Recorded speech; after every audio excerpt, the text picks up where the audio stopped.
Donc, encore une fois, bonjour. Bravo pour les braves qui sont là. Non, il n'y a pas de mini-test aujourd'hui, vous le savez. C'est le dernier cours à proprement parler. Et je sais très bien que c'est très tôt pour faire une étude appropriée pour un examen final. Donc, l'examen final est le 7 AM à 9h30. Pour le moment, il ne semble pas qu'il y ait rien qui va perturber ça, mais bien sûr, avec la pandémie, on ne peut jamais jurer de rien. Donc, le 7 AM en présentiel, c'est pas moi qui l'organise, c'est l'école, donc je ne sais pas comment ça marche exactement. Et je vais donc me rendre disponible pour répondre à des questions, à des consultations. Je propose le 6 AM de 8h à 10h. Bien sûr, je peux ajouter des heures de disponibilité, puis je ne sais pas si vous avez un autre examen le 6 AM, je ne peux pas deviner. Donc, si ça ne convient pas, laissez-le moi savoir. Peut-être que en fait, je peux dynamiquement, le 6 mai, bien sûr, l'examen est le 7 mai, ça va de soi. Donc, en fait, je pourrais même me faire une deuxième chose. Je pense que je vais le faire instantanément dans mon agenda, là. Je vais vous bloquer un autre bloc de temps de, de 3 à 5, le 6 en fin de journée. Donc, je sais très bien comment ça fonctionne, là. Le jour avant, les gens découvrent qu'ils ont plein de questions qu'ils n'avaient pas vues avant. Puis il débarquait à mon bureau. C'est normal, c'est tout à fait comme ça. Donc, mon bureau virtuel, ça va être via. Le truc va être enregistré, ça va être disponible pour tout le monde. Vous pourrez, si vous voulez, écouter les questions des autres, tout simplement y assister passivement. D'habitude, c'est le genre de sessions qui ont un certain intérêt pour tout le monde. Je vais juste corriger. Je ne regarde pas, là. Je suis en train d'entrer le truc. Je me fais un rendez-vous avec moi-même pour m'assurer qu'il n'y a pas d'erreur. 6, 5, 5. Donc, je viens de vous bloquer un deuxième bloc de temps. Donc, ça ne coopère pas beaucoup, ce truc-là. Si je le fais comme ça va peut-être être mieux. Ouais, ça va mieux, un petit peu mieux. Un petit peu mieux, mais je n'ai pas ça non plus. Clic, clic. Je suis vérifié. Pas d'erreur. Clic, clic. D'accord. Y arriver. Clic. Non. Je vous ai réservé le 6 mai de 8h à 10h et le 6 mai de 15h à 17h où je serai en ligne. Donc, plus 6 mai. J'ai une chose, j'en écris un autre. 6 mai de 15h à 17h. Si jamais ça ne fonctionnait pas pour quelqu'un, laissez-le moi savoir. On va prendre des arrangements. Donc, voilà. Pour aujourd'hui, évidemment, je suis là d'abord pour répondre à vos questions s'il y a des questions. Est-ce que est-ce que vous aurez accès aux feuilles résumées pour les MOS? Non. Je vous demande de faire l'effort de créer vous-même vos feuilles de synthèse. Donc, ce n'est pas toutes les feuilles synthèse plus vos feuilles à vous, non. Faites l'effort de faire vos propres feuilles de synthèse. Vous avez certainement constaté que les feuilles synthèse, pour le coup, elles ne sont pas très denses. Donc, vous pouvez probablement les rendre 4 à 6 fois plus denses que ça en les faisant à main, vous-même. Mais là, maintenant, c'est à vous de vous retrouver dedans. Et je crois que c'est une excellente étude pour vous de faire la synthèse de ce que vous avez compris comme étant important ou pas important. Je vais peut-être, pour revenir, je vais prendre les choses dans l'ordre. Donc, 2 feuilles, recto verso, manuscrites, vos feuilles à vous. Non, les feuilles synthèse du cours ne seront pas rendues disponibles. Je veux juste revenir sur une chose, un petit peu un post-mortem. Je regarde cette distribution-là. Je sais qu'il y a certains étudiants qui, disons, ont challengé un peu Ahmad en disant que les questions étaient pas de niveau, étaient trop difficiles ou ce que vous voulez. Je n'ai pas remis la distribution du précédent, mais quand vous la regardez, vous voyez qu'on a essentiellement une médiane qui est entre 14 et 15. On a quelques-uns qui ont obtenu au-delà de 18, 18 en montant, puis il y en a quelques-uns qui sont au bas de la distribution. Probablement que je devrais mettre un pointeur, ce serait plus intelligent. Donc, ici, vous avez, ça c'est la zone pour un A étoile, ça c'est la zone pour, on ne le sait pas. D'habitude, je vais vous dire ma philosophie, pour que personne panique, là. Je ne me souviens pas avoir coulé quelqu'un qui avait fait l'examen final. Donc, si vous ne pointez pas à l'examen final, d'habitude, c'est mon critère. La note que quelqu'un a obtenue sans avoir fait l'examen final, il ne faut pas que ça passe. C'est certain, certain. Donc, et d'habitude, à moins vraiment que ce soit catastrophique, là, si quelqu'un a la plus basse note de la classe au final, à l'intra, dans les mini-tests et partout, ben, je ne le sais pas. Mais d'habitude, je ne mets pas F à quelqu'un qui a fait le final, mais il peut avoir, et bien sûr, il peut avoir des. Je ne vous jure rien, là. Je vais voir en fonction du résultat. Mais en réalité, je trouve qu'une distribution comme ça, si je l'obtenais à l'examen final, ce serait idéal pour moi pour aller séparer ceux qui méritent A de ceux qui méritent D et éventuellement quelqu'un qui va mériter F, ben, c'est parce qu'il va être en fait, ici parce qu'il n'a rien compris, il a été capable de rien faire ou il ne s'est carrément pas pointé au final. Donc ça, c'est une chose que je voulais dire. Euh, il y a une autre chose que je voulais dire. Il y a quelqu'un qui m'a posé une question. Je n'ai pas répondu instantanément et si vous ne le savez pas, je reçois beaucoup de courriels, plus que ma capacité d'en traiter.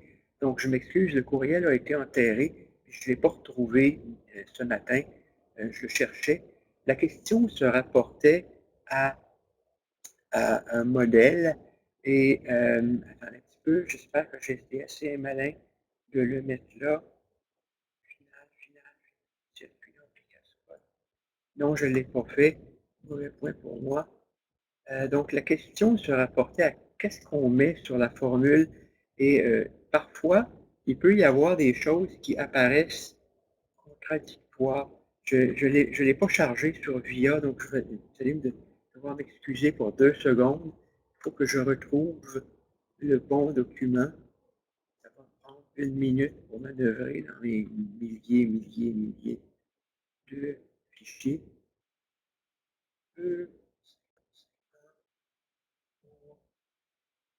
OK.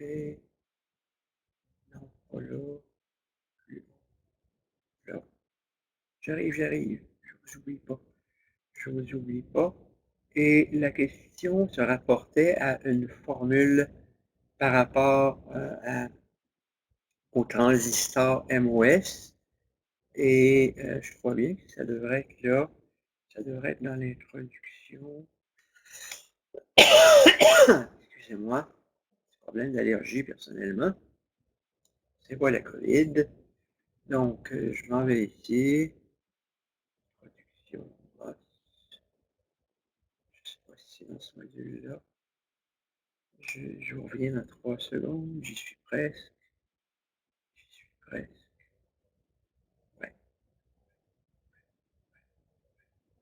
Ok, c'est ça. Donc, j'ai pas tout chargé sur VIA. Et je peux faire un petit partage d'écran. Et la question qu'un d'entre vous m'a posée se rapportait à une formule par rapport au gain et au fait qu'il y a quelques formes de la formule. Donc, par exemple, vous voyez pourquoi il y a quelques formes de la formule. Là, présentement, vous voyez la formule du courant pour un transistor MOS. Il y a toujours cette ambiguïté, le K', qu'on appelle parfois KP, Et l'ambiguïté peut venir du fait qu'il y a le créateur de la slide, il y a Cedra et Smith, puis il y a l'évolution, puis à un moment donné, on devient un peu brouillon. Et le K' qui est là est parfois, et en fait, le plus souvent, on ne spécifie pas W et L. Et quand on ne spécifie pas W et L, ça revient à dire que W égale L et que le quotient vaut 1. Donc, si vous avez un problème d'examen dans lequel il n'y a pas de W et L, vous pouvez les présumer égaux et donc que le quotient vaut 1.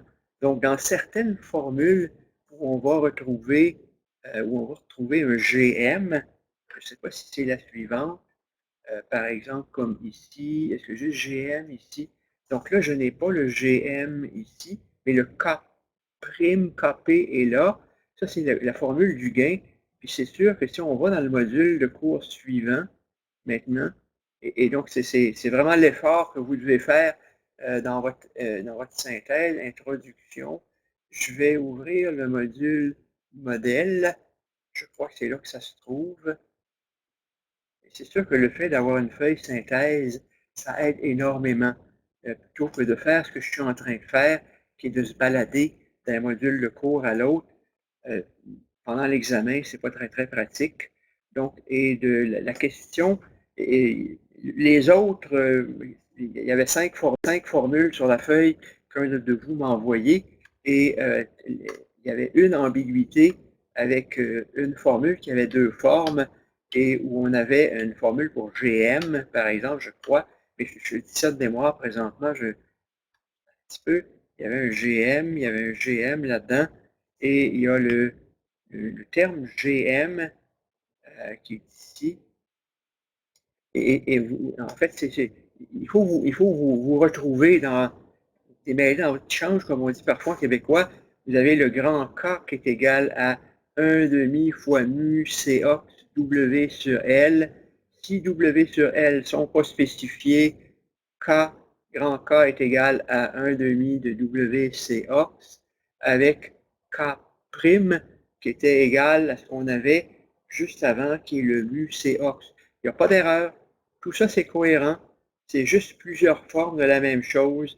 Et en électronique, et c'est pas moi qui l'invente, d'un problème à l'autre, on aime bien vous mélanger avec le K' est égal à mu Cox. Dans la forme complète, on devrait mettre le fois W sur L. Quand on dit rien, W égale L. Puis, quand on développe, ben, il y a plusieurs formes à GM. Une des formes de GM, c'est 2 fois grand K fois VGS moins VT. Puis, évidemment, l'autre forme de GM où elle est, ben, il y avait la slide suivante où il y en a quelques-unes. Donc, évidemment, est-ce qu'on a besoin d'avoir les 36 formes équivalentes de GM? Je ne crois pas. Mais je pense que le point important là-dedans, c'est que le GM, la transconductance d'un transistor MOS, dépend de son point d'opération, dépend du K' qui est le mu COX. Il y a un facteur de 1,5 qui sort de l'analyse de la quadratique. Donc, il y a vraiment K' qui est le mu COX, il y a le 1,5 qui est là, il y a le W sur L. Parfois, le plus souvent dans les problèmes d'électronique, on ne le spécifie pas. Quand on ne le spécifie pas, on veut implicitement dire W égale L. Et puis, il y a une autre forme que certains auteurs aiment beaucoup. J'ai déjà vu, et ça m'a désarçonné, un autre livre d'électronique où on vous demandait quel était VGS dans le problème, puis après ça, il fallait être capable de calculer le GM. Donc, si on n'avait pas dans son chapeau la formule 2 fois grand K fois VGS moins VT, on était mal pris à l'examen. Donc, c'est une forme équivalente de GM qui peut être intéressante. Donc ça, c'est pour la question de votre collègue où je suis désolé de ne pas avoir instantanément répondu et mis de côté la question ou la page que votre collègue va m'envoyer. Voilà pour les choses auxquelles je pense. Une autre chose à laquelle je pense, j'aimerais vous le redire de façon tout à fait transparente. pour tous. Quand je faisais le module de cours, quand je faisais le module de cours sur l'amplificateur multi-étage, je trouvais que le module, il y avait bien du stock dedans. Puis à un moment donné, j'ai allumé sur le fait que ça, c'est un gros exemple. C'est un gros exemple avec des MOS où vous devez calculer des polarisations et puis où on vous pose un paquet de questions, puis où on fait des calculs. Et je sais que vous m'avez demandé, pouvez-vous faire des questions d'examen? Ben, si vous voulez avoir quelque chose qui a la gueule d'une question d'examen, ça, c'en est une. Donc, un problème comme ça, je l'ai même très fortement recommandé à Ahmad et ça se peut que vous le retrouviez à l'examen et je le fais sans vergogne, je vous le dis ouvertement. Donc, si l'avantage, vous êtes 13 en ligne présentement, là, gardez ça comme un secret entre nous. Pratiquez-vous sur ce problème-là, puis ça devrait bien aller à l'examen, parce que c'est le genre de problème que je m'attends à ce que Ahmad pose à l'examen. L'autre chose aussi, c'est que on m'a posé des questions par rapport aux problèmes qui avaient été perçus comme étant plus difficiles au dernier mini-test. J'ai échangé avec Ahmad là-dessus et il m'a dit que essentiellement, le problème, j'ai demandé à un solutionnaire, ben, il m'a retourné ça, puis il m'a dit, ben, le problème que j'ai demandé, c'est les questions 1 et 2 de ce devoir. Donc, c'est pas plus sorcier que ça. Donc, vous voulez avoir des preuves de quoi a l'air un problème d'examen, ben ça, c'est comme un problème d'examen.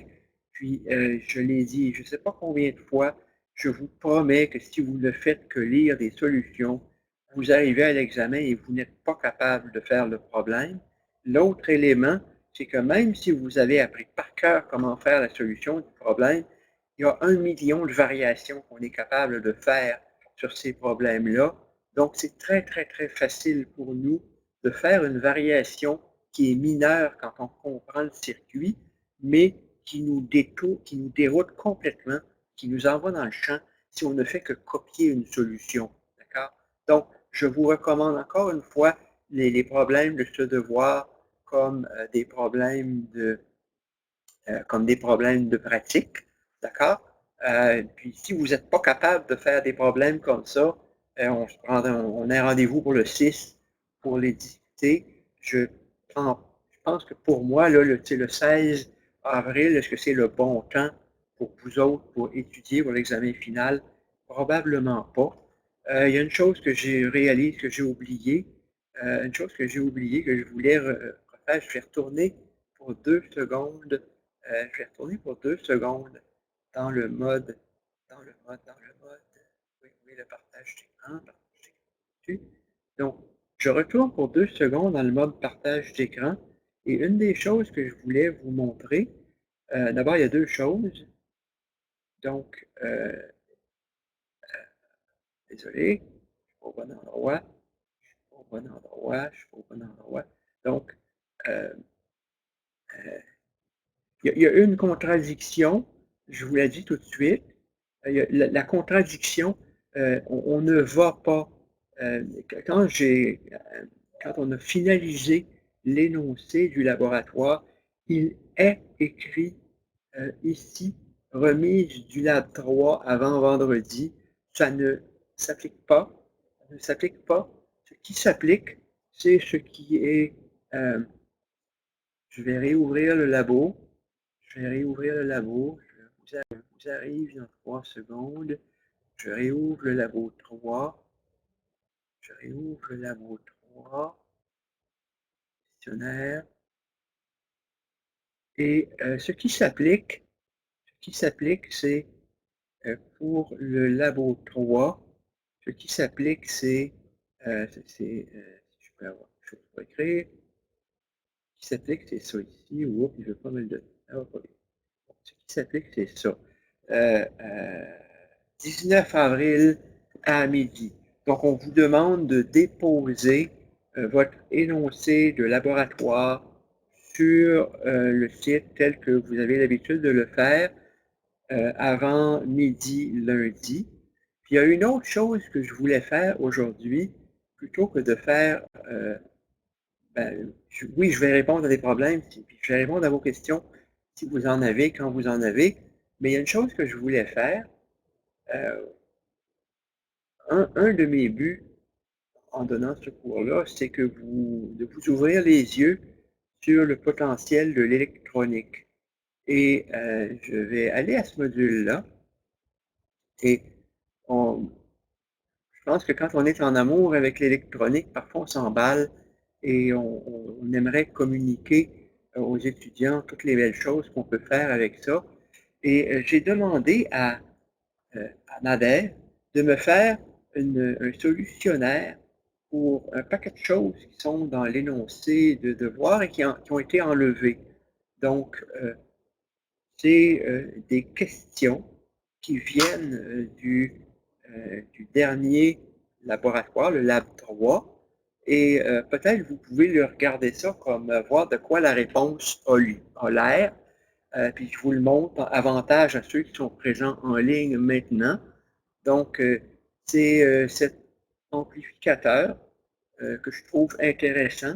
C'est un peu le premier circuit dans le cours où on combine deux configurations dans deux transistors en configuration avec un montage de type hybride avec un MOS qu'on utilise pour sa très grande impédance d'entrée, qu'on combine avec une base commune sur lequel on fait levier en mode cascade pour le fait qu'il va nous donner une grande bande passante. Et ça, c'est les équations, c'est la solution de Nader. Donc, je ne sais pas, je sais pas en détail comment il a dégraissé le laboratoire, mais originalement, l'idée était que vous fassiez ça. Donc, vous pouvez le regarder. Si vous avez des questions, je peux y répondre, mais d'une certaine façon, c'est la solution. Et il y a, en passant, avec VIA, il y a toujours un retard. Quand je vais terminer la session, je vais en demander l'exportation. Et parfois, ça se fait en donnant 2 à 3 heures. Puis parfois, ça prend 2 jours. Je suis obligé d'appeler chez VIA.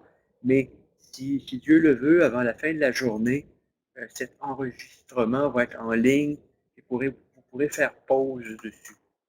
Donc, une autre chose ça c'est la poursuite de l'analyse pour avoir le cascode et vous avez les différents étages de votre cascode avec la formule de gain. Donc, c'est l'analyse en détail de ce cascode. Ça, c'est son analyse fréquentielle avec les différents étages. C'est l'analyse théorique des fréquences de coupure de ce cascode.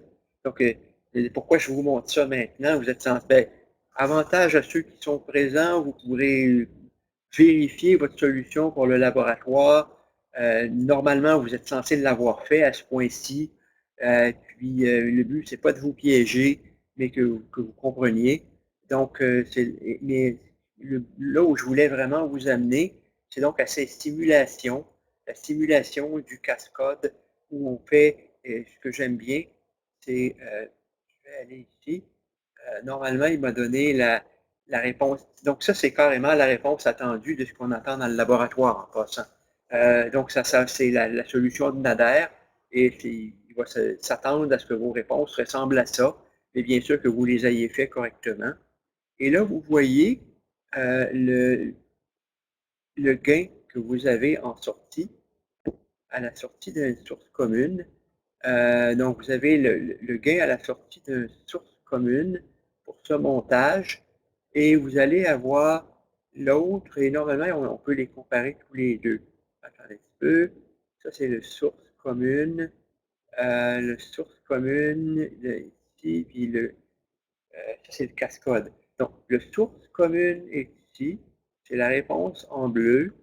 Et le cascode, où vous allez venir essentiellement booster la réponse en fréquence. Vous avez en gros le même gain, Et le fait que vous avez le même gain dépend essentiellement du quotient entre le 390 ohms et le 1 sur GM qui est en bas. C'est ça qui détermine le gain. Et vous voyez que les deux montages, essentiellement, vous donnent le même gain en simulation. Et bien sûr, au laboratoire, ça peut être différent quand on fait ces montages-là, parce qu'il y a des variations paramétriques, parce que le dispositif qu'on mesure n'est pas exactement celui auquel on s'attend. Et là, vous voyez les deux réponses en fréquence et vous voyez comment le montage cascade va vous donner le même gain, mais avec une fréquence de coupure qui est repoussée disons, un bon ordre de grandeur, sinon plus. Là. Donc ça, c'est un peu la réponse à l'énoncé de laboratoire que Nader vous a préparé, qu'on a dégraissé, et je ne sais plus ce qui reste exactement. Donc, on a dégraissé 2 fois l'énoncé de laboratoire suite à vos représentations, comme quoi on abusait du pain béni avec vous, et c'est correct. Maintenant, si je poursuis, j'aime beaucoup ce montage parce que c'est un vrai montage. Donc, le vrai montage où vous utilisez cette source de courant. Donc, vous avez ce miroir de courant où on a un V+, qui s'en va dans une résistance, qui vient polariser un VGS et qui est répété en miroir et une manière très, très, très précise d'ajuster le rapport WL, parce qu'il y a bien sûr des imperfections quand on fabrique un circuit, et dans le jargon du métier, on dit qu'il y a le L destiné, il y a le L effectif ou le L électrique, la longueur de canal électrique, et en doublant la longueur de canal dessinée dans un montage, la longueur de canal électrique ne double pas. Mais en mettant deux transistors rigoureusement identiques par la conception, l'un à côté de l'autre, on vient doubler le W effectif et ça nous donne un montage où les transistors sont très bien appareillés. Donc, en bon canadien, matchés.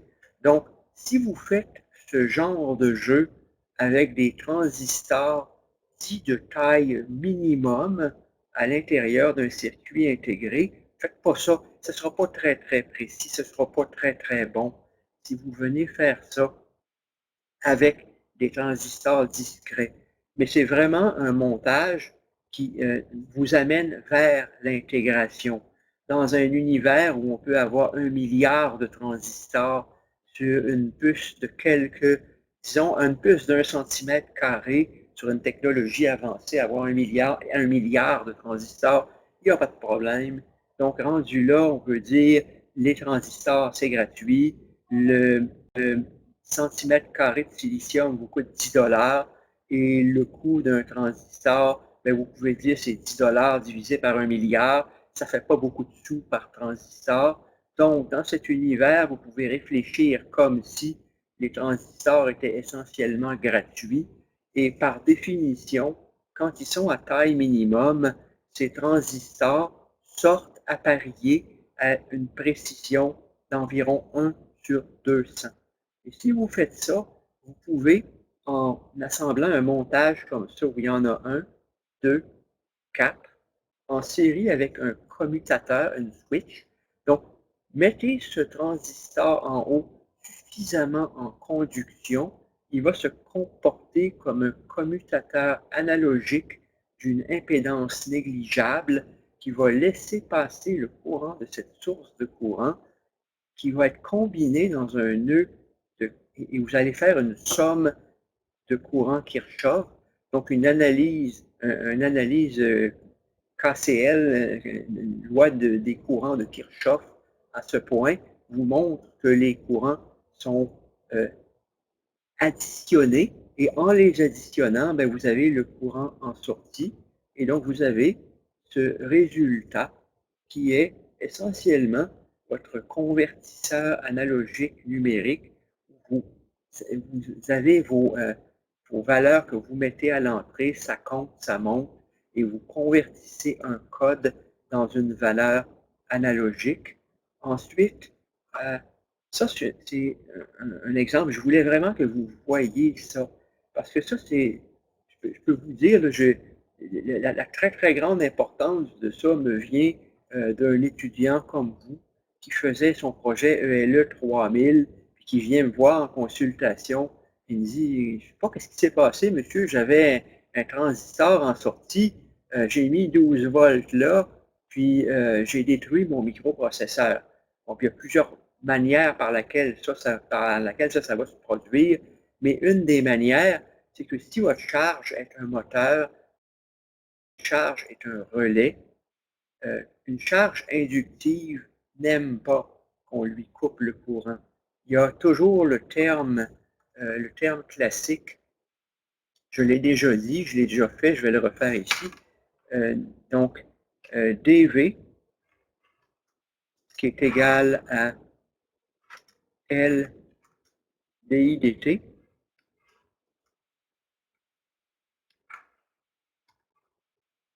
Donc, si vous avez... Oups, j'ai clavier français, clavier anglais, désolé.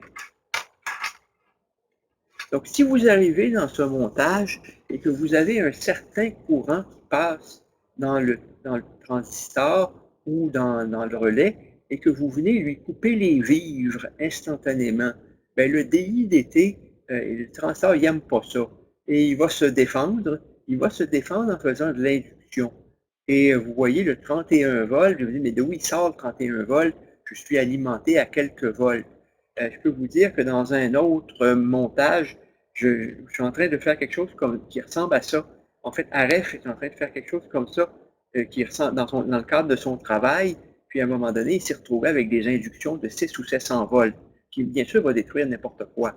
Donc, une diode de roue libre à un endroit approprié, c'est une façon de venir manger cette tension excessive qui est le signal en bleu.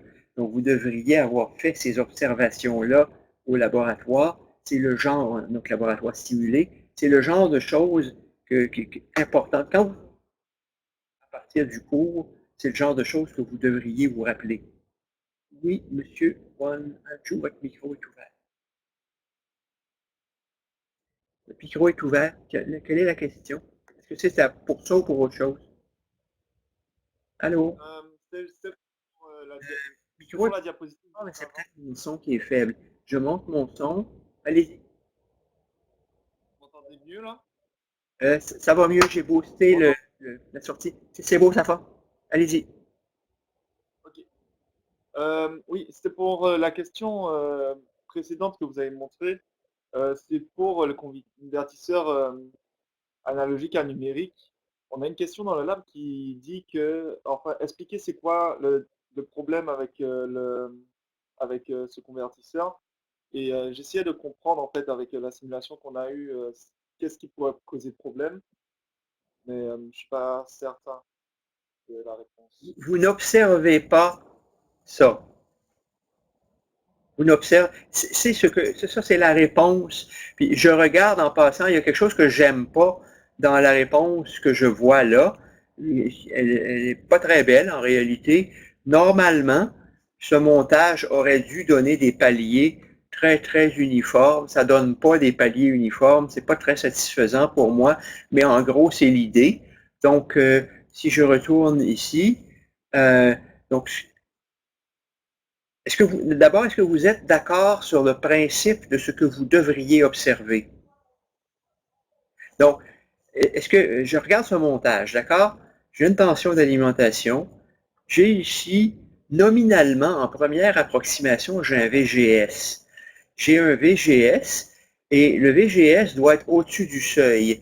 Et puis là, si je peux aller au module de cours précédent, là, le courant que je vais avoir, c'est toujours cette quadratique, hein, de I qui est égal à K fois VGS moins VT au carré.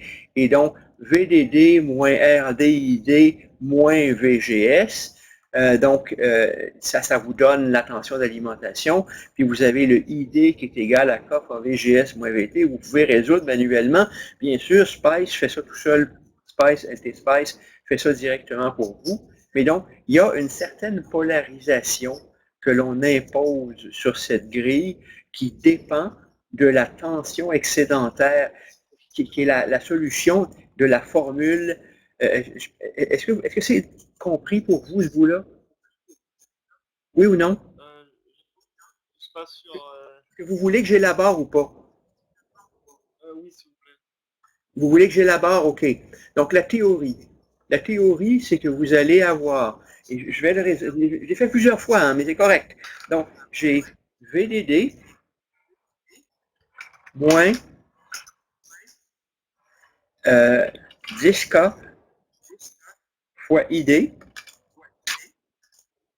est égal à VGS. D'accord? Et ensuite, l'autre relation qui est importante, c'est que le courant ID est égal à grand K fois VGS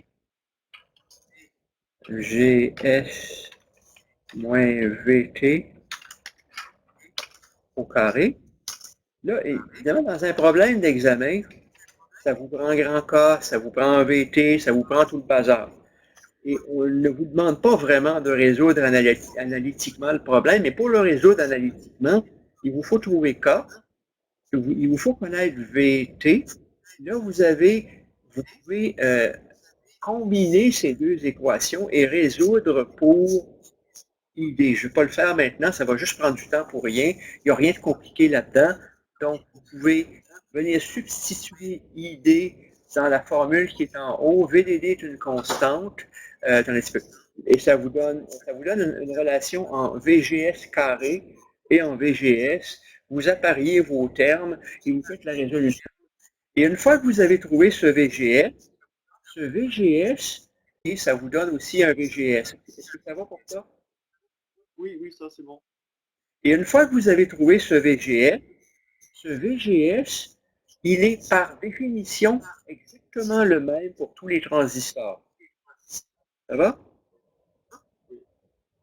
Et donc, une fois que vous êtes rendu là, si ce VGS est le même pour tous ces transistors, nominalement, ils sont tous positionnés au même point de polarisation et ils devraient tous avoir le même courant de saturation. Ça va pour ça?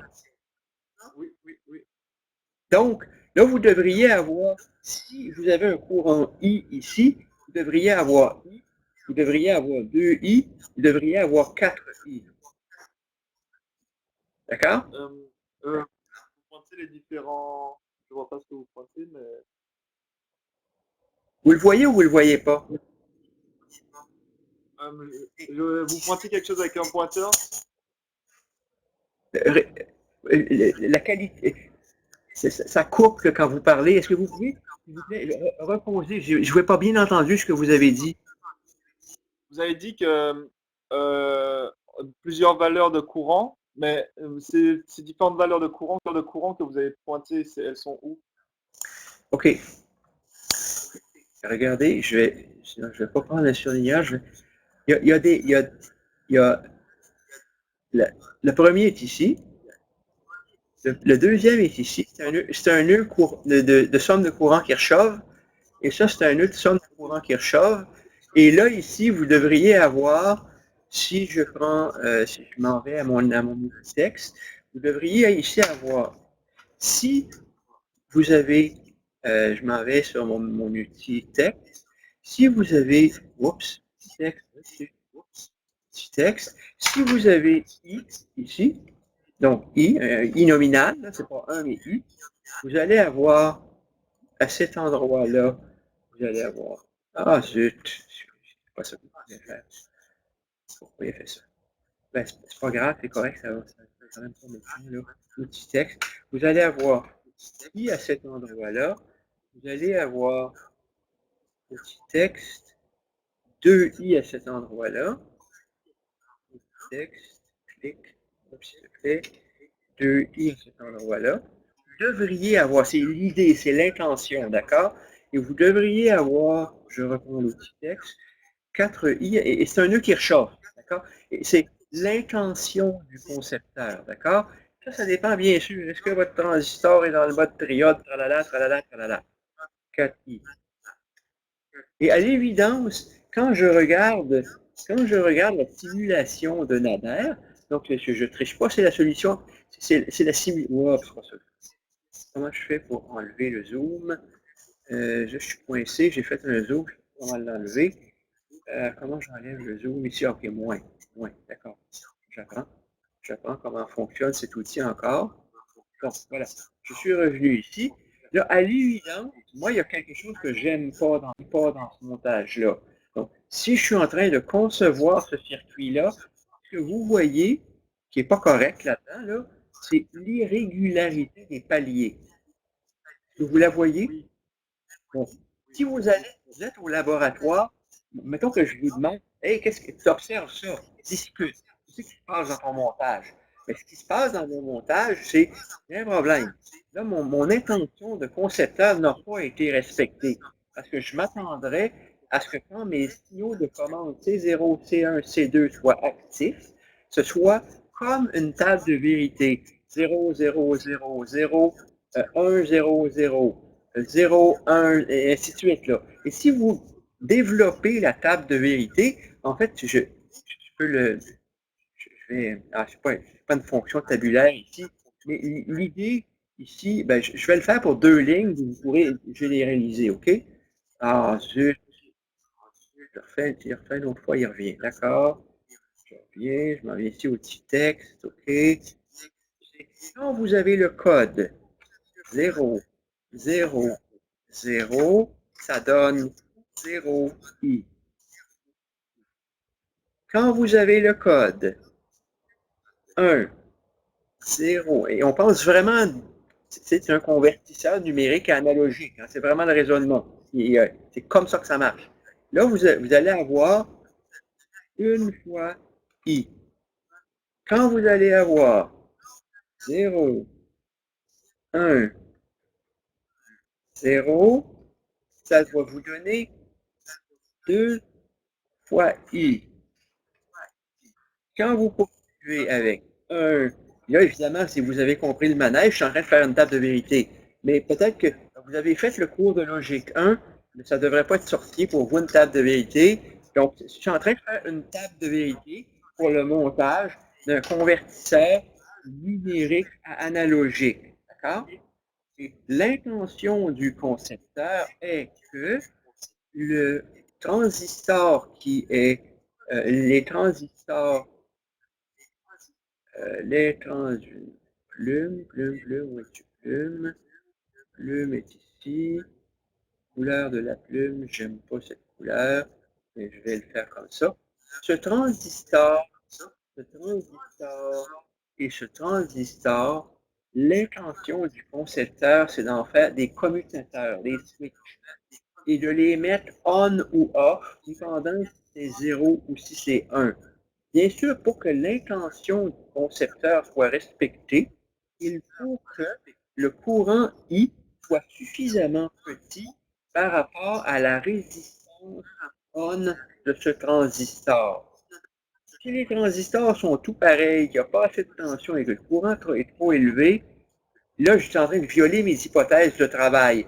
Je vais avoir un convertisseur qui est très non linéaire. Ça, on n'aime pas ça, une non-linéarité comme ça. Par exemple, ça, c'est une non-linéarité différentielle extrêmement importante. Regardez le plus petit saut versus le plus grand saut. Donc, je vous dirais, mauvais design, il ne marche pas ce convertisseur-là. Mais c'est correct. Le but, c'est que vous compreniez que quand je mets des codes numériques C0, C1, C2, je suis en train d'allumer des switches C0, C1 et C2 et je suis en train de prendre mes courants nominalement I2, I et 4I et de venir les additionner sur cette nœud Kirchhoff. Est-ce que c'est clair ça? Oui ou non? oui, oui, OK. je comprends, je comprends, Et pourquoi? mais j'ai Oui, allez-y, votre question. Quelle est votre question? en fait, moi, ce qui me dérangeait, c'est que j'essayais de faire, si vous allez dans la solution, dans la prochaine diapo, où il y a la solution de Nader, là, j'essayais de comprendre en fait le lien qu'il y avait entre, entre les entrées et ce qu'on a en sortie. Et, et donc, si par exemple ces deux, tout début, C2, C1 et C0 sont tous à 1, donc en sortie, on devrait avoir, non, on devrait avoir 3, c'est ça? Tout à fait. Et puis là, essayons de voir s'il y a et où est le code 1, 1 et 1. Et là, il y a à l'évidence un problème, et parce que si c'est juste, là, la réponse ne correspond pas à ce que je vous dis, d'accord? Je vois, je constate. J'avais pas j'avais pas psychanalysé le circuit, mais là, je suis en train de faire l'analyse en temps réel avec vous. 1, oups. Je vais revenir en Nader, il y a quelque chose qui ne marche pas là-dedans, dans cette solution-là. 1 est ici. Bon. Quand il y a 1 et le compte qui est là, je ne comprends pas l'ordre du compte. Maintenant, là, il faut retourner ici. Il faut se poser la question. Est-ce qu'il a bien mis des transistors N partout? Normalement, le symbole est celui d'un transistor N. Donc, je l'ai en pleine gueule, comme on dit, là. Ça ne marche pas comme ça devrait marcher. Moi, je vous dis ce que ça devrait faire, mais ça ne le fait pas. Ça ne le fait pas parce que là, je devrais avoir mes codes et il y a un problème. Où est le problème? Je ne suis pas capable instantanément de vous le dire. On peut aussi faire une mauvaise connexion. On peut aussi faire une inversion. On peut aussi se tromper de polarité de transistor quand on fait une simulation. Donc là, il y a quelque chose qui ne marche pas parce que normalement, dans ces codes, si, où est le 0, 0, 0? Ah, j'ai 0, 0 et 0. Je devrais avoir un courant de 0. Donc, à l'évidence, il y a quelque chose qui ne marche pas là-dedans. Donc, si vous prenez ça, Ce que vous avez là, c'est ce que j'ai trouvé c'est ce que j'ai trouvé aussi pendant ma simulation. J'ai trouvé exactement le même schéma que ce que vous avez là. Donc, je ne sais pas comment en fait ça a été fait. Peut-être que le 0, 0 égale 3. ben, écoutez, si vous, là, OK, ben, là, vous me levez un flag très élevé. J'avais pas prévu le coup, je n'avais pas fait cette analyse. J'ai pris pour. Regardez, ça a du sens, là, mais ce que je ne comprends pas, c'est les codes qui sont là. Je vais retourner ici. Je vais essayer de comprendre ce qui se passe là. Bien sûr, je n'ai pas le reste de la simulation. Comment ça se fait que ça fait ça? Si, j'essaie de comprendre. Si c'était des P, qu'est-ce que ça ferait? Est-ce que c'est bien, vous avez bien mis des VN 22 partout? Oui, oui.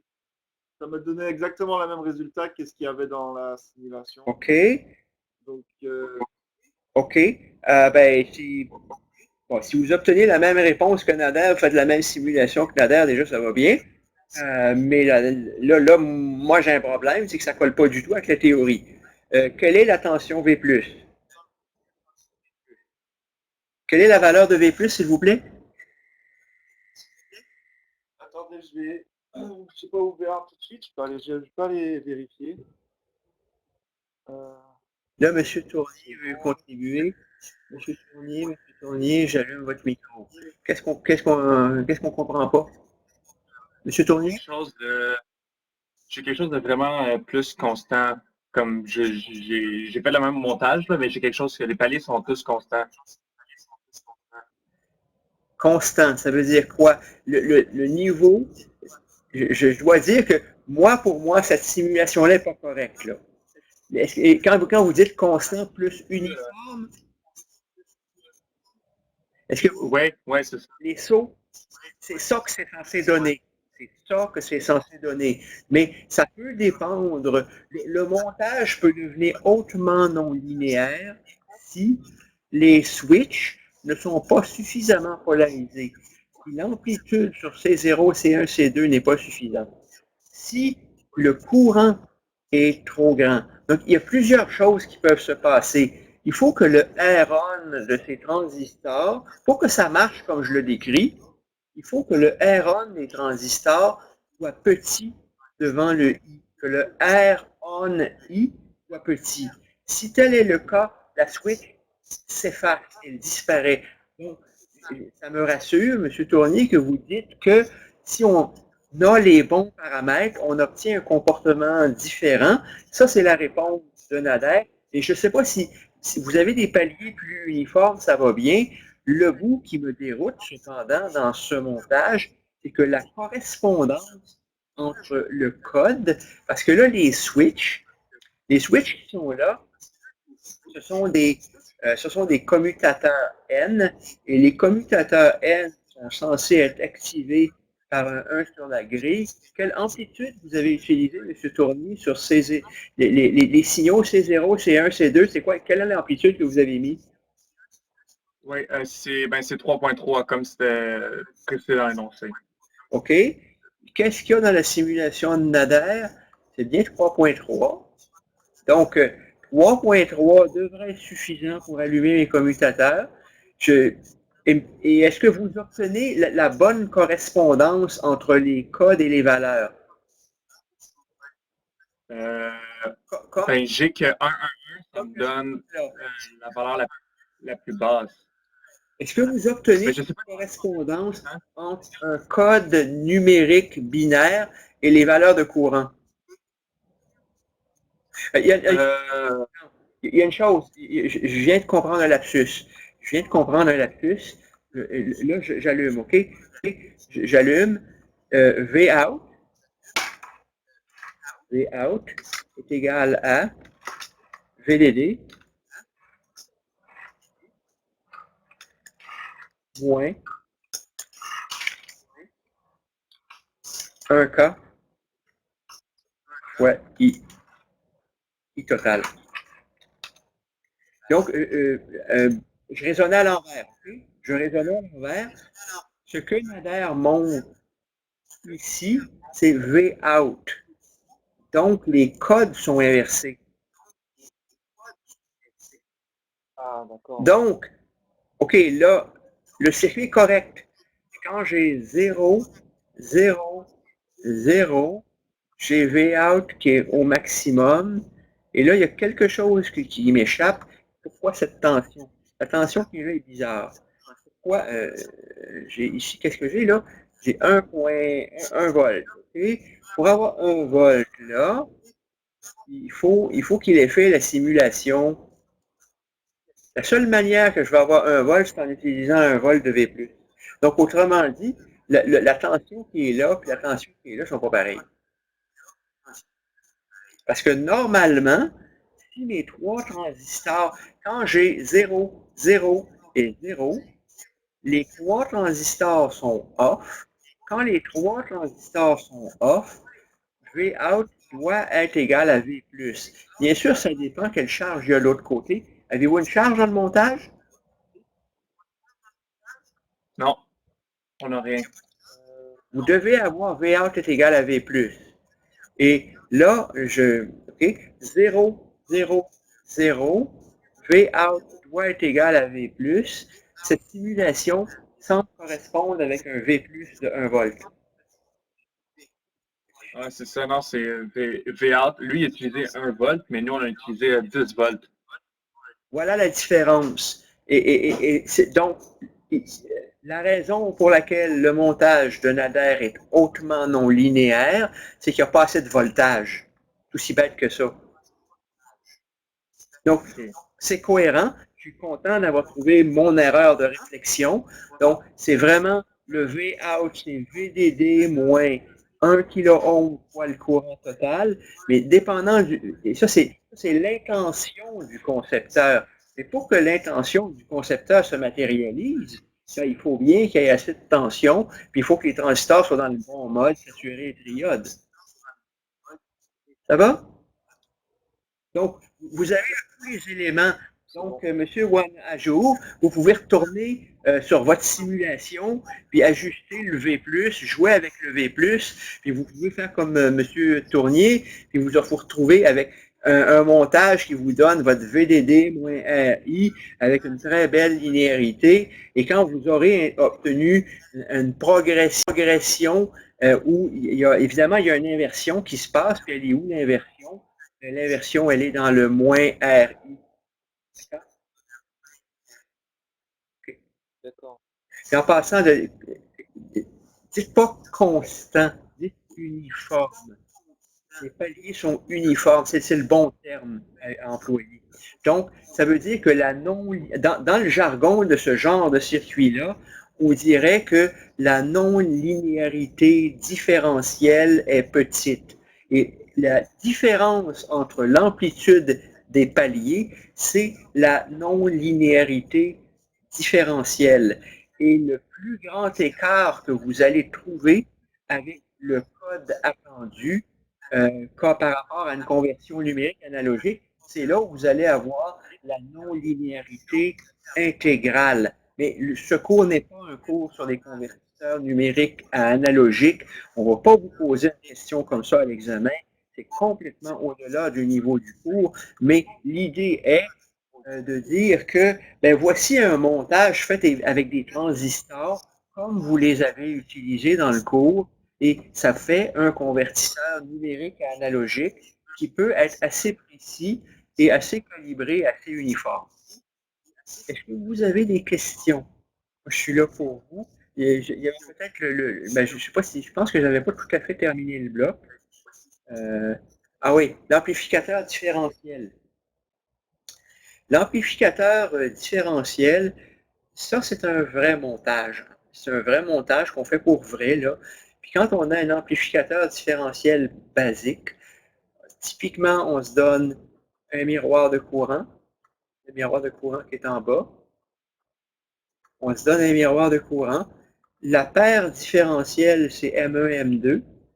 Et cette paire de commutateurs, si vous voulez, quand elle est proche du point où V plus est égal à V moins, ben, c'est plus des switches, mais c'est un amplificateur différentiel qui va router une portion plus ou moins importante du courant dans deux branches, celle-ci et celle-ci. Et là, ce qui se passe, c'est que ceci, c'est un miroir de courant. Et étant donné que, dépendant de ce que vous mettez sur V plus et sur V moins, le courant que vous injectez ici va aller plus à gauche ou plus à droite. Et là, vous allez prendre, si vous allez avoir un I1 et un I2 avec I, je vais l'appeler pour les besoins de la cause I totale. Je veux dire quelque chose comme I total est égal à I1, I1 plus I2. Et là, si vous poursuivez l'analyse, vous allez dire que I dans P1, c'est égal à moins I1. Et l'idée, c'est que vous vous retrouvez avec le même courant total qui est brisé en deux entre I1 et I2. Et à ce point, vous avez deux transistors où si le tout est polarisé dans le mode source de courant, donc dans le mode saturé, vous avez deux transistors saturés de valeur R0N2 et R0P1. Et vous avez l'impédance à ce point, c'est le... Oups, je vais prendre une plume. Je vais, pour faire quelque chose qui est compréhensible, je vais la changer de couleur. Donc, vous allez avoir ici votre R0P1 qui est là. Vous allez avoir votre R0P2 qui est là. L'impédance de sortie est R0P1 en parallèle avec R0N2 et le delta I que vous allez avoir,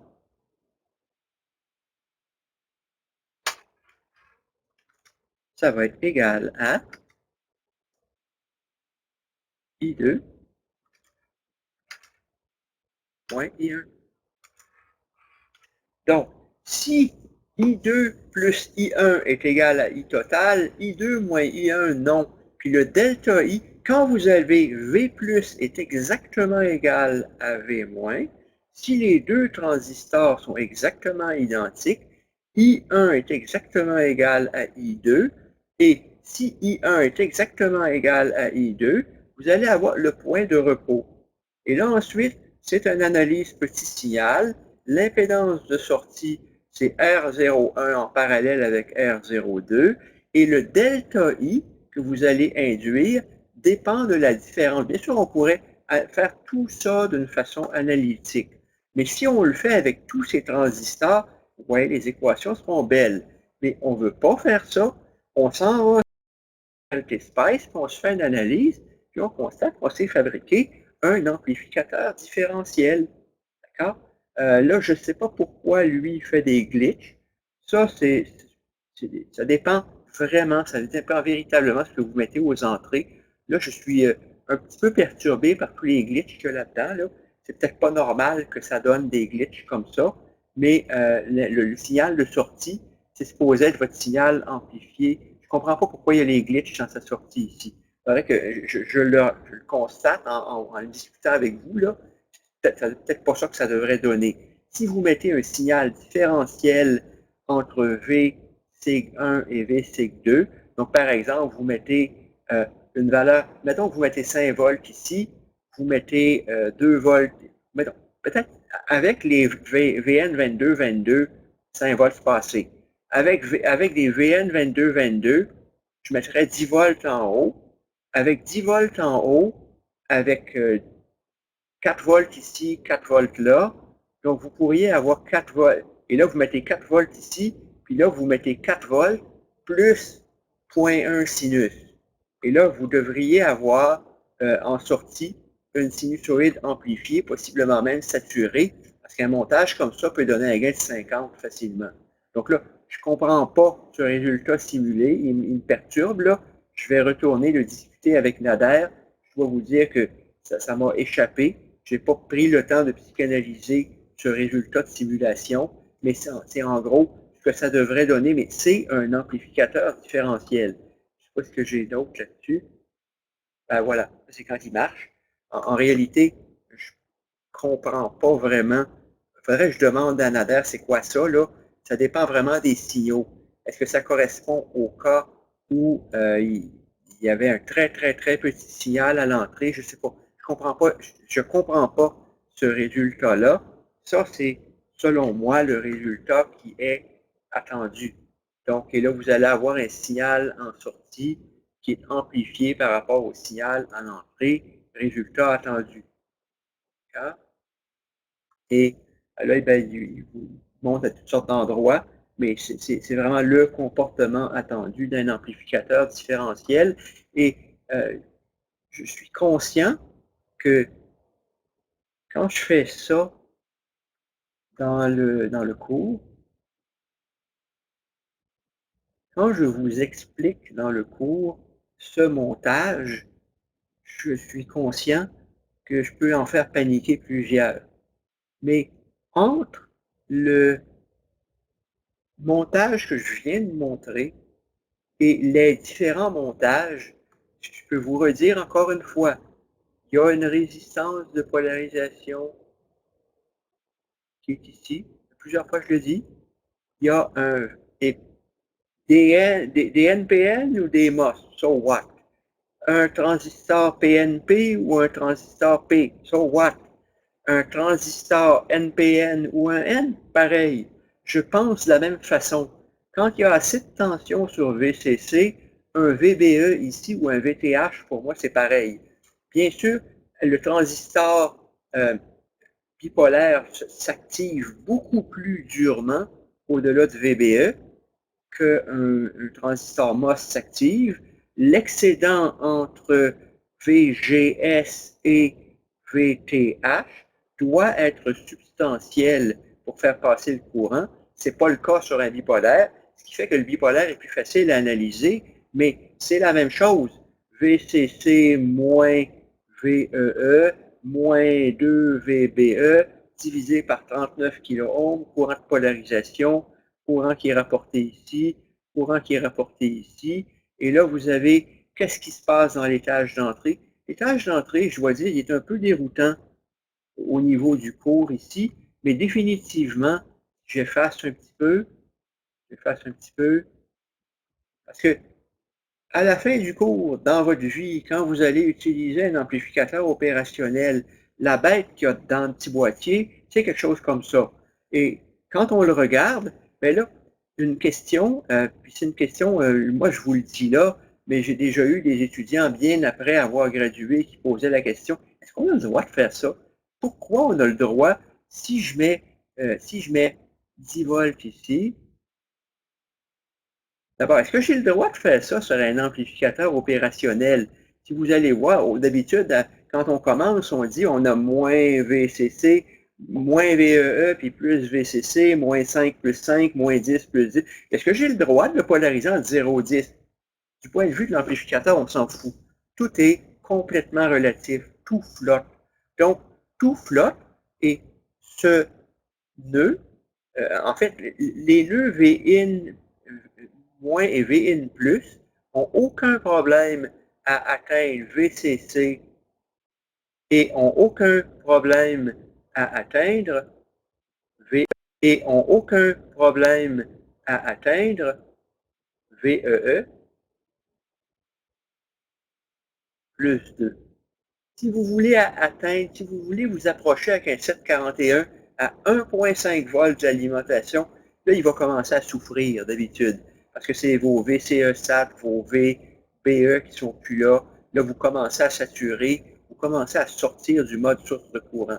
Mais un 741 alimenté entre 0 et 10, vous pouvez l'opérer à l'entrée avec des signaux entre 2 et 8. Là, maintenant, bien, si c'était 0,20, si c'était 0,5, si c'était 0,5, bien là, vous commencez à dire, ouais, il commence à souffrir mon 741.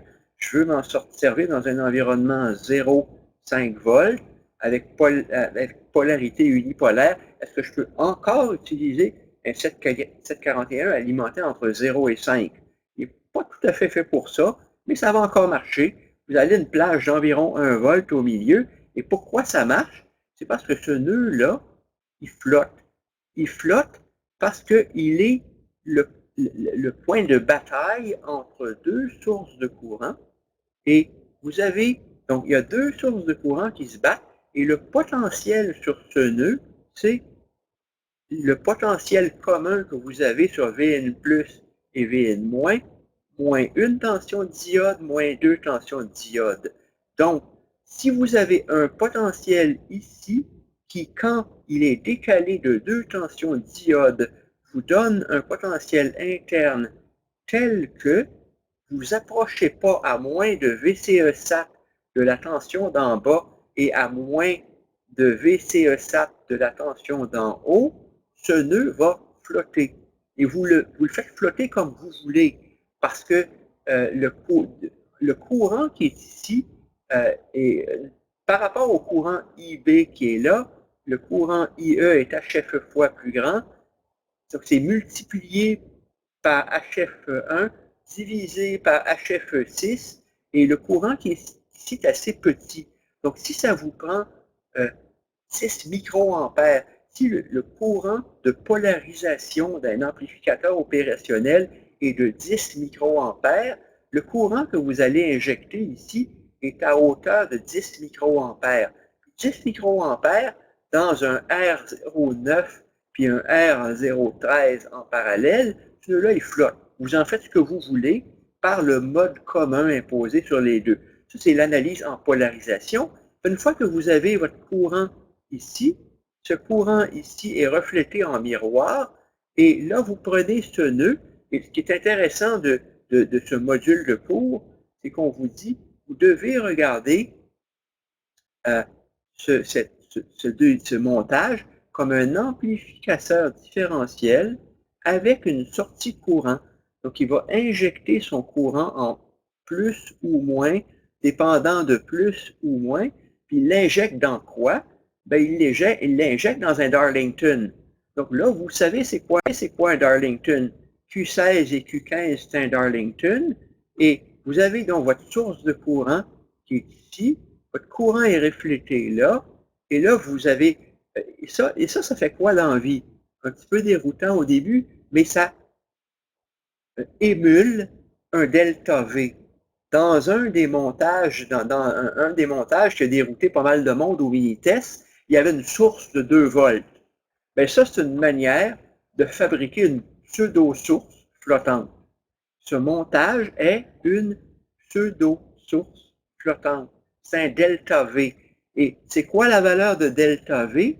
Le delta V que vous mettez là, c'est pas un montage nécessairement évident, facile, commun, mais c'est quelque chose qui va vous donner entre VC14 et VE14 un multiple de VBE14. Donc, il y a 700 millivolts, vous avez une 4.5K, une 7.5K, et c'est probablement un vulgaire diviseur résistif du type, il faudrait l'analyser, mais quelque chose comme delta V fois 7.5 sur 7.5 plus 4.5 est égal à VBE, et ça vous donne le delta V nominal que ça devrait donner, qui vient polariser, ça je l'ai expliqué dans le module de cours, le problème du push-pull. Le problème du push-pull, c'est quand je passe du mode où je pousse un courant, push, au mode où je tire du courant, pull, il faut que je passe du mode Q18 conduit au mode Q19 conduit. Et ça, ben, il y a un delta V forcément de 2 VBE. Et si vous avez un delta V de 2 VBE, si vous le faites sans ce montage ici, ce que ça fait, c'est que quand vous le faites, au passage à 0, il y a une très grosse non-linéarité. Et ça fait une distorsion harmonique.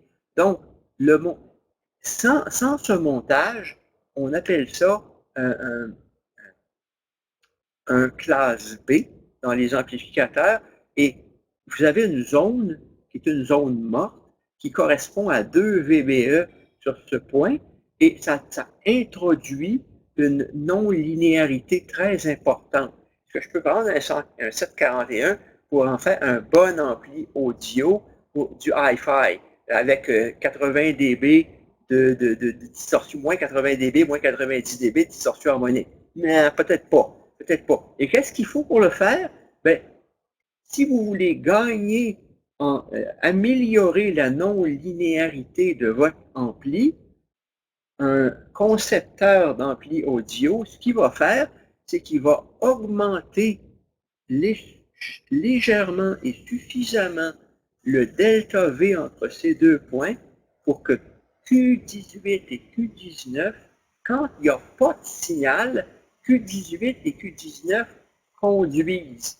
Donc, ça vous donne un courant de repos, un quiescent current, et qui est gaspillé et perdu, et qui vous donne un VCC moins VEE fois le IQ en perte. Donc, si vous voulez quelque chose qui est plus linéaire, il faut brûler du pouvoir. Si vous voulez quelque chose qui est très économe en puissance, il va devenir non linéaire avec le montage push-pull. Mais un 741, ben, avant aujourd'hui, vous n'aviez jamais entendu parler de ça, vous utilisez un 741 et vous auriez très bien pu prendre la sortie audio qui vous sort de votre iPhone, puis venir le brancher là-dedans, puis essayer de l'entendre. Est-ce que c'est possible d'avoir accès à l'enregistrement rapidement, aussi vite que tout de suite après le cours? Dès que vous me lâchez, je vais l'exporter. Dépendant du comportement de VIA et de la saturation du site, ça va être pour midi ou peut-être un petit peu plus tard. D'accord? Et ensuite, je vais demander à l'exportation sur YouTube. Ça, c'est une deuxième étape que je fais avec Amab. Donc, je vais essayer de le faire pour midi, 13 heures. Je ne mets pas ma main au feu. La dernière fois, ça a pris plusieurs jours. Je vais essayer d'être un peu plus attentif. Mais ce que je dis là, le module de cours que j'ai enregistré dit à peu près la même chose. Si c'est plus clair ici, j'en suis content. Donc, est-ce qu'il y a que vous voyez, c'est que je suis heureux de pouvoir vous amener dans ce cours-là et de vous laisser un héritage où je suis capable de vous dire avec un niveau de confort que vous ne perdez pas votre temps dans ce cours-ci. Vous voyez des vrais circuits électroniques, des vrais montages et des choses qui peuvent vous servir pour vrai, pour le reste de votre carrière et bien sûr pour comprendre les imperfections. Il y en a une que je trouve assez particulière. Et puis en passant, une que je dis dans le module de cours et que je vous répète ici maintenant, on parle ici l'effet Miller. L'effet Miller, je le dis dans le modèle de cours, mais vous avez ici un condensateur de 30 picofarads. Un condensateur intégré, la valeur d'un condensateur intégré, normalement, n'excède pas 100 picofarads. Ça devient trop gros. Mais comment faire un condensateur de 3 nanofarads avec un condensateur de 30 picofarads? Bien, on le prend, puis on se sert de l'effet Miller entre deux nœuds. Je vais changer de couleur pour rigoler. Donc, l'effet Miller entre deux nœuds, ce nœud et ce nœud. Et là, vous savez que c'est un Darlington, ça a son R015, c'est un émetteur, c'est un Darlington de type émetteur commun avec le R6. Comme je dis dans le module de cours, le gain de ce montage-là, ça a envie d'être en première approximation R011 divisé par 50 ohms plus le HIE, plus le petit RE de Q15. Donc, si Q15 a un petit RE de 25 ou de 50 ohms, disons 50 ohms, je fais ça pour faire le paresseux, 50 plus 50, 100, et que j'ai un Q11 qui a une impédance de sortie R011 de 100 kOhms, ça me donne donc 100 000 divisé par 100, un gain de 1000. J'ai un gain de 1000 entre mes deux points encerclés en rouge et le C1', qui est le condensateur équivalent à C1 rapporté par effet Miller. Donc, quand j'ai C1', j'ai plus C1.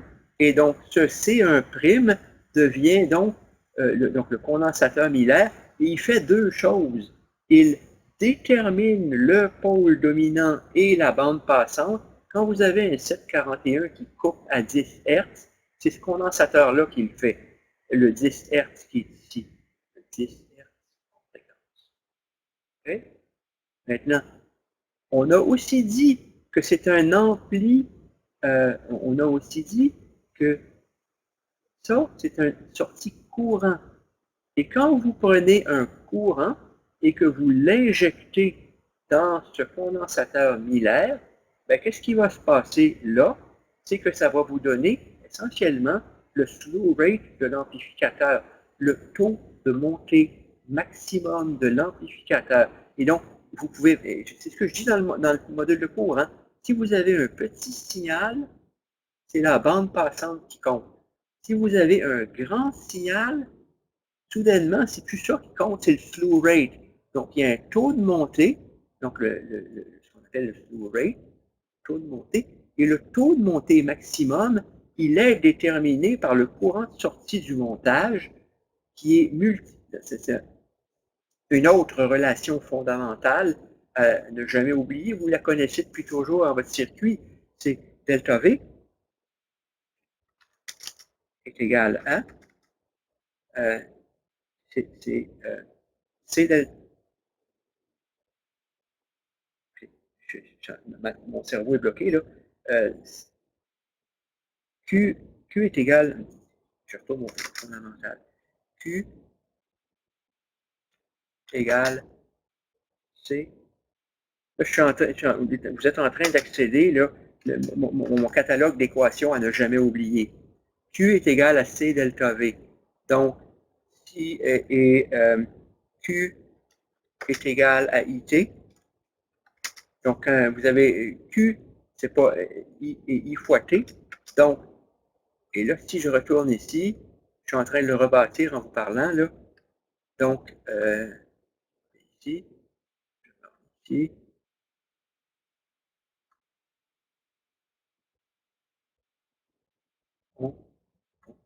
texte, DQ,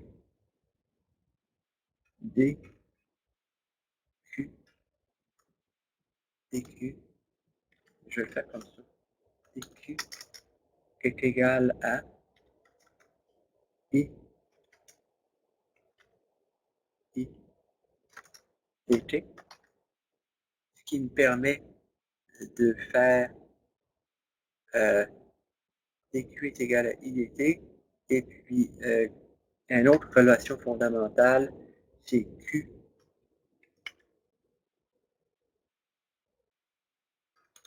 En passant, moi j'ai appris ces relations-là quand j'étais au cégep. Hein? CV, dq est égal, implique dq est égal à C delta V. Je ne suis pas formel présentement, là. Je fais ça en ingénieur, là, avec tout le sarcasme. dq est égal à C delta V. Donc mon dq me donne un delta V si dq est égal à I dt. Donc, je peux dire que C delta V est égal à excusez, dq sur Q, et je n'arrive pas à penser présentement. Q est égal à CV, dq est égal à C delta V, ça va. Je cherche à faire sortir mon DI dt, là. Donc, dq est égal à C delta V est égal à I dt. C'est une charge. Les deux sont égaux. Les deux sont égaux. Donc, ce qui m'amène à la relation classique,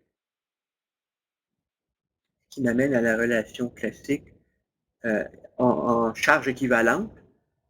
Donc, c'est ça que je cherchais qui ne me sortait pas de la tête, là. C'est dq est égal à. Donc, vous avez toujours le droit de retourner au fondamental, retourner aux charges, la charge d'un électron.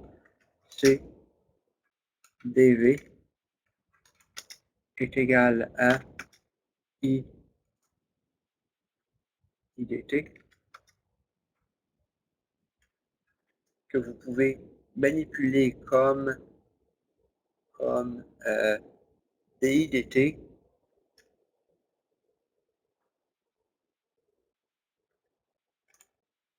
dI divisé par dt.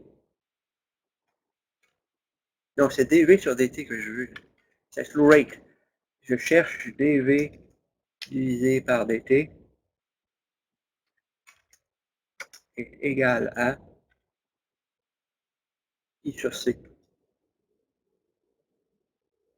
Voilà.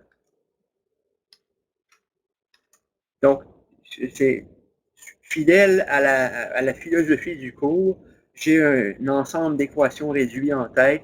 Q est égal à C delta V Q est égal à C delta V, Q est égal à IT. Ça, c'est des choses fondamentales. Cégep, votre cours d'électromagnétisme, retournez du fondamental, pluguez ça avec votre calcul différentiel.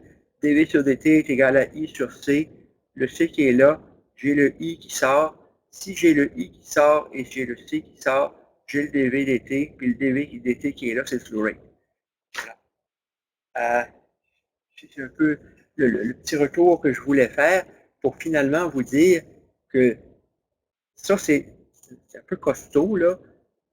Ça se peut qu'on vous pose des questions comme ça pour vous rendre à 20 points à l'examen. Mais ça, c'est pas la question pour atteindre 10. C'est la question pour atteindre 20. Et là, si je retourne je retourne circuit MOS. Non, c'est pas ça que je voulais. Je voulais lui. Bon. Finalement, ben, Ça, c'est la version bébé de l'autre, mais la version bébé, c'est une vraie version, c'est un vrai amplificateur différentiel intégré, donc il n'y a pas à commander une charge extérieure, il n'y a pas à commander des picofarades, il y a à commander des nœuds internes, et c'est une structure classique, exploitée, commune, d'un amplificateur différentiel intégré. Donc, c'est des choses que je voulais dire. Je ne sais pas s'il y a d'autres choses que je voulais vraiment dire aujourd'hui. Puis, je m'arrête. Est-ce que vous avez des questions? Les 10 heures.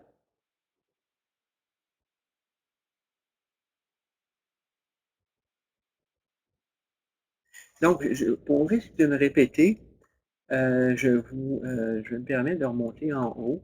Je vais me permettre de répondre. Donc, l'examen final est le 7. Le 6 matin, de 8 heures à 10 heures, je vais faire une session comme celle-ci. Le 6 soir, en fin de journée, de 15 heures à 17 heures, je vais faire une session comme celle-ci. Je pense que je vais mettre une note pour tout le monde là, sur donc le 6, de 15 heures à 17 heures. Je serai disponible pour consultation dans un mode comme ce que je fais maintenant, puis je vais enregistrer la session. Et vous êtes bienvenus si vous voulez simplement venir écouter. L'expérience prouve que même si vous êtes gêné de poser la question, c'est très correct d'écouter comment je pédale pour répondre à la question d'un autre et d'en tirer quelque chose. Vous êtes bienvenus pour ces sessions-là. Et donc, examen en présentiel le 7 avec 2 feuilles aide-mémoire faites à la main par vous. C'est un peu ce que j'avais à raconter aujourd'hui. Si vous voulez, si vous permettez, je vais arrêter l'enregistrement, puis je vous laisse récupérer vos esprits.